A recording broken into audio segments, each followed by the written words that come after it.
Hey, Timbo, welcome to the show again here. Thanks for joining us. I appreciate you coming in this afternoon, and just want to kick things off real quick. Yeah, and I know we're kind of winding the season down. A lot of states, their seasons are already over. What do you recommend guys do in the off season to sort of stay sharp and get ready for next season? Oh man, I'm glad y'all had me on tonight. But usually we talk about duck season from January 1st to December 31st. We're talking about it day in, day out, and we're always discussing different things that one person done and different things that I'd done, and trying to figure out how the ducks react, or how later, like say later on in the season, your ducks have been around for a little while, so you don't know. Sometimes they've seen you, they cross over you 1,000 times, and you're trying to figure out how can I get this duck to work. So you talking to everybody, figuring out what they did, or what your neighbor over here done, or something, and everybody kind of puts everything together and says, hey, let's come up with a plan and see if we can make them react different next year. So you're always gathering information and seeing what you can do to stay sharp. Yeah, that's a great answer. A little reconnaissance, little intelligence gathering, and just kind of make everybody better. I like that, and that's the whole point of our community. So, Mm-hmm. what would you say, to those listeners to inspire the ones that maybe had a rough year? Oh man, rough years they come. You don't. You have a rough year every now and then, and you can't let that bother you, because it all depends on your weather, man. If you don't get good weather one year, don't sweat it, don't hang up on it. Just work through it, get to the next year, and hope you have some better weather and some more ducks. But a bad year, you're going to have them. You can't let it get to you. Can't let it get you down. It's hunting. That's why they say it's hunting, not killing. You know what I mean? You just gotta. Everybody's going to have a bad year. You just got to get through it and go on to the next year. Yeah, that's right. That's very, very true, man. And again, Timbo, I want to thank you for being here. Eric Wilkes here, Duck Hunting Fanatics. I want to thank everybody for tuning in and listening. I've got on the line with me here Timbo in place of Kyle. Once again, special guest Timbo with us from Homer's Guide Service down in Real Lake, Tennessee. We are mid-January, coming toward the end of the season. Timbo, what you guys see down around Reelfoot this week? Oh man, I've seen a lot of pintails, canvasback, ringnecks. I've seen a lot of puddle ducks. I don't get out in the open water very much, but I talked to Mudcat, another guide of ours, and he said he's been seeing a lot of ringnecks and canvasbacks and buffleheads and bluebills out there in open water. So we've pretty much seen just about everything in the Mississippi Flyway here lately.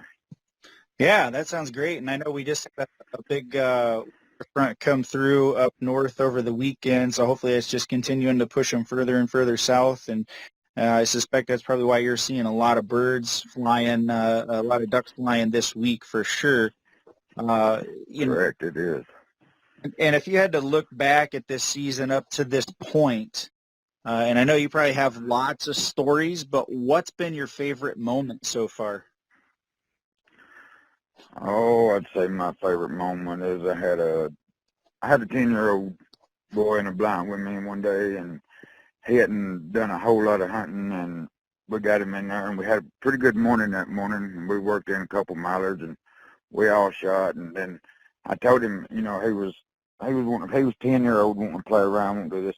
So I told him, I said, if you sit up here and sit still, I said, I'll get you one in here in a minute, and I got him a single in there. And he worked right there in front of the blind, and he got to watch the whole thing. He's standing up there watching it. He's right beside me. His eyes as big as a $50, man. It's nice to watch him, his eyes glow like that, and that duck comes around, he gets right in front of the blind, and I says, all right, now you can kill him. And I didn't let nobody else shoot. I let him shoot. He comes up, and he hits him right in the butt one time. I said, shoot him again, shoot him again, shoot him again. So he shoots him again, hits him right in the wing the second time, and he goes down, and all his kids' eyes just all lit up. And man, it was awesome to see. That's awesome, man. I love hearing stories of young people, getting their first duck, and just the first experience, or just the experience in general of getting out hunting. I got chills just listening to you tell that story. So that's awesome. I can only Oh, imagine he'll be hooked for life now. Yes, he is very hurt. He was already telling Daddy he's wanting to come back next year and all this, and it's exciting to see. You know, I watch my boys do the same thing, but to get to watch somebody else's kids do that it's awesome. Yeah, it's always a great feeling when you can help a young person, experience the outdoors for all that it's worth. So, congratulations. That's really cool, and that's definitely a good experience for you and for him. So, Right. quite a feat. And I'm going to shift gears just a little bit because we're kind of moving into this dog series.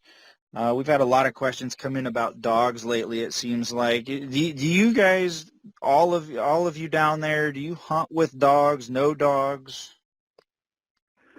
As far as the lake goes, it's about a half and half thing. But as far as Homer's Guide Service goes, yes, there's a lot of us that use dogs. And to me, a dog is your best friend. I wouldn't hardly hunt without one. A For dog sure. will end up giving you, a dog will probably end up, he gives me about 200 ducks to my count every year because while he's out there picking up a duck, that's another duck you could be working in and shooting while he's picking up one. Or if you lose one in the grass, say you shoot one in the gut and then don't knock him, you don't break a wing, knock him down, or you don't kill him right there. If he goes in the grass back there, that dog can get in that grass where I can't go, and he'll sniff that duck out and bring him back to you. And that's extra ducks right there you're not going to lose. Yeah, I have to agree. And I do some upland hunting too, and I just can't even imagine trying to hunt, without a dog. It really is a significant advantage. Is there a specific breed that you utilize or that you prefer one over another?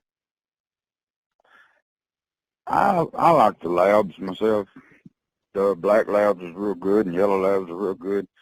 I haven't been around a whole lot more breeds than that, but I've heard people talk about a few breeds here and there, but I don't know. I've always been around black labs and yellow labs, and Me too. that's what I've always used, and most of the people that I've been around use. Sure. Yeah, and they're awesome companions too. They're good. They're good inside dogs if you want them to be an inside dog and be part of the family too. So they're very versatile and they can withstand cold water. I think that's really a big thing too. Right. That cold water. Yes. They got a lot of fur and they're a pretty warm dogs. So they do well in that cold water and they've got the stamina that can last. So I just love hunting over labs, especially for ducks. Yes. And it's fun to watch them work too when they get out there and decoys. Yeah, for sure. But and that said, Timbo, there's any number of dog food brands out there, and without naming one or the other or being preferential to one or the other, what do you really look for in a good dog food? When I'm buying my dog food, I always try to find something with real meat in it and something that's going to be nutrition for him and make his coat real thick in the wintertime, something that's going to help him. Just like me, when I'm eating, I want to eat real food. So I want to treat my dog the same way because he's part of my hunting. So I got to make him as healthy as I can so he can keep going just like me.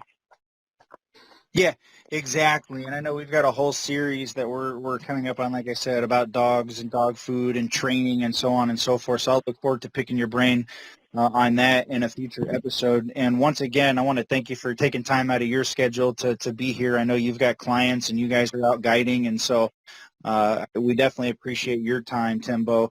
Tell everybody how they can go out and book a hunt with Homer's Guide Service. Just get a hold of us. You can look us up follow us on Instagram. We got Facebook. We got Twitter. You can get a hold of Kyle Homer at 731-335-0764.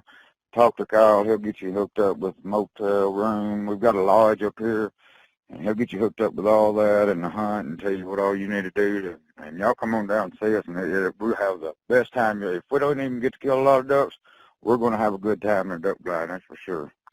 Yeah, and I'll be able to relay the experience. I know my business partner from Duck Hunting Fanatics, the other Eric McMillan, is coming to visit you guys in a couple weeks. I'll be excited to report back to everybody on how that went, and we'll try to get him on the show and just talk about the experience that he has. down at Homer's Guide Service. So once again, everybody, you heard it right there from Timbo. That's what's going on in Reelfoot Lake, Tennessee this week. Timbo, appreciate you again, my friend. You have a great evening, and we'll talk to everybody soon. Thank y'all, Eric. Y'all have a good night. You bet. Greetings, fellow duck hunting fanatics. Eric Wilkes here, co-founder, and I wanted to take a moment and personally thank you for checking out our YouTube channel. If you haven't already done so, make sure you click the link just below this video to go ahead and subscribe to our channel so you get all of our future updates and future videos that we release.